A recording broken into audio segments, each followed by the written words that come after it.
ദൈവത്തെ ശുശ്രൂഷിക്കുവാൻ ലോകത്തെ വിട്ട് മഠത്തിൽ ചേരുക എന്ന സ്വരം ശ്രവിച്ച ഹെലൻ എന്ന പെൺകുട്ടി മഠത്തിൽ ചേരുവാൻ പണമില്ലാതിരുന്നതിനാൽ ഒരു വീട്ടിൽ വേലക്കാരിയായി നിന്ന് ജോലി ചെയ്ത് പണമുണ്ടാക്കി. ആ കന്യകയാണ് വിശുദ്ധ ഫൗസ്റ്റീന കൊവാൽസ്ക. ഫൗസ്റ്റീനയുടെ നിത്യവ്രത വാഗ്ദാന ദിവസം ദേവാലയം ആളുകളെ കൊണ്ട് നിറഞ്ഞു.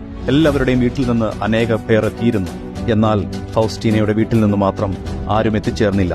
കാരണം സാമ്പത്തിക ക്ലേശം മൂലം യാത്രാ ചെലവിന് പണം കണ്ടെത്തുവാൻ അവർക്ക് കഴിഞ്ഞില്ല. അതിന് ഈശോയോട് ഫൗസ്റ്റീന നന്ദി പറഞ്ഞു. മറ്റുള്ളവരൊക്കെ പ്രിയപ്പെട്ടവരെ സ്വീകരിച്ചും സൽക്കരിച്ചും കഴിയുമ്പോൾ എനിക്ക് നിന്നോടൊപ്പമായിരിക്കുവാൻ അവസരമുണ്ടല്ലോ. ചിലപ്പോഴെങ്കിലും നമുക്ക് തോന്നും, എന്നേക്കാൾ എത്രയോ ഇരട്ടി സന്തോഷം അനുഭവിക്കുന്നവരാണ് എൻ്റെ ചുറ്റുമുള്ളവർ. അത് കാണുമ്പോൾ നമ്മൾ ദൈവത്തോട് പഴി പറയും, അവിടുത്തെ കുറ്റപ്പെടുത്തും. എന്നാൽ നമ്മുടെ വേദനകളിൽ ദൈവത്തോട് നന്ദി പറയുവാൻ നമുക്ക് ലഭിക്കുന്ന അവസരങ്ങളാണ് നമ്മുടെ കഷ്ടപ്പാടുകളും വേദനകളും എല്ലാം.